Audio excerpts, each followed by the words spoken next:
The Seattle Seahawks might have started out ugly in this game. It might have looked bad offensively. The running game was okay, but Sam Darnold in that passing attack was not great.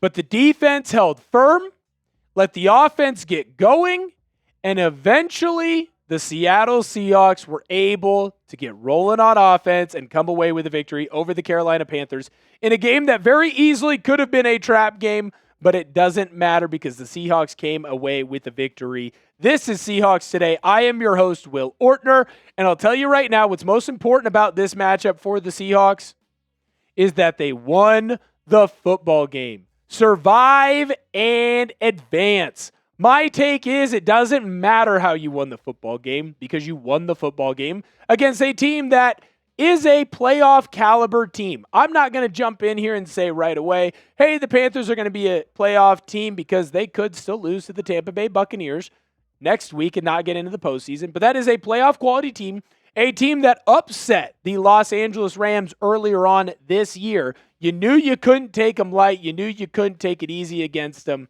You found a way to come away with a victory, and that's what's most important.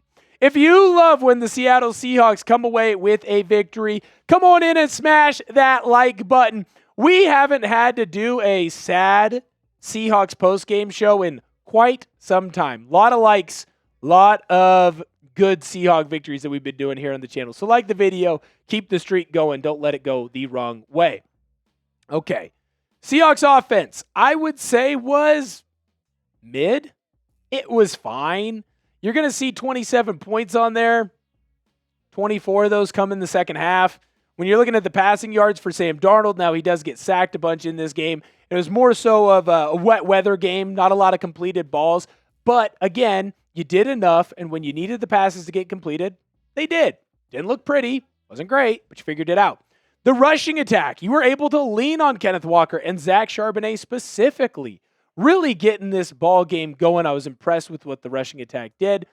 And I do think, though, it is important to note the 2 turnovers. Too many. Sam Darnold, I'm not going to blame him for the first one completely. In fact, I would actually put more of that blame on Abe Lucas. It's a great play by the defensive end there to get his hand on Darnold's arm as he's trying to throw the ball. Leads to a fumble. The second interception was bad. Really bad. And it cannot happen. It cannot happen when the Seahawks start going up against better opponents because they won't be able to recover from it. What is your one-word reaction to this game for the Seattle Seahawks? I'm going to give a big, gigantic fine. It was fine. Defense played well. Offense figured it out. You got a victory. Fine. You came away with what you wanted to get done in Carolina. It was fine. No one knocked my socks off. No one made me really depressed. It was fine.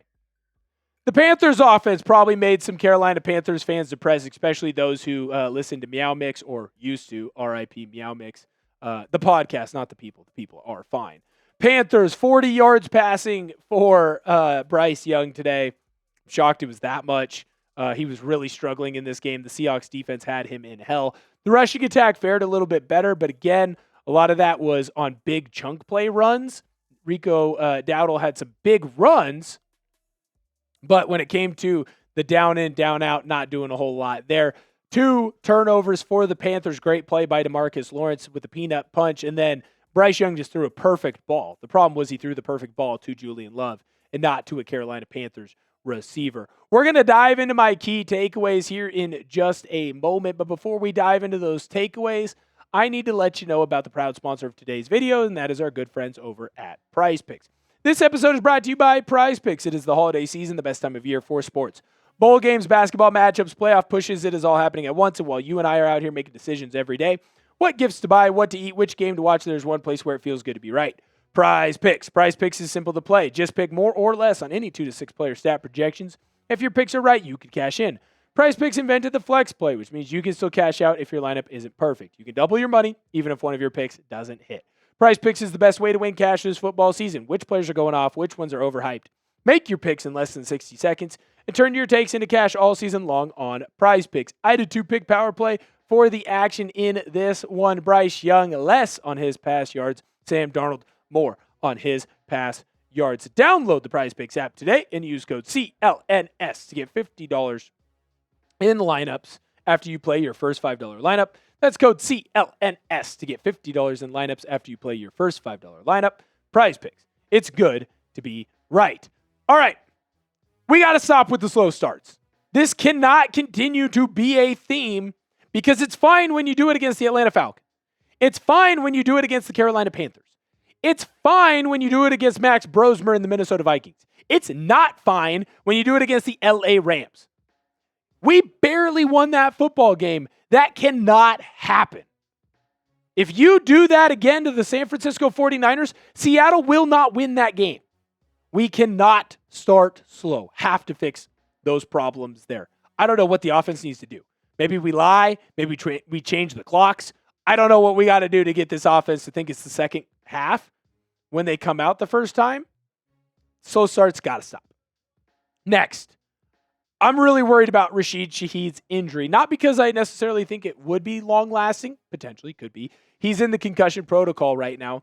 What terrifies me is if he's not able to go against San Francisco, who does San Francisco now have the opportunity to key in on and focus in on?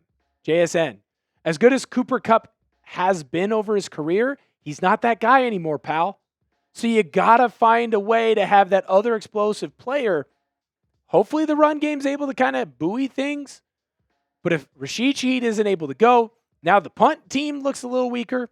Now the kick return team looks a little bit weaker. And you don't have that explosive play threat at that wide receiver position other than JSN. Can you nickel and dime your way across the field? Yes, 100%. The Seahawks have shown that.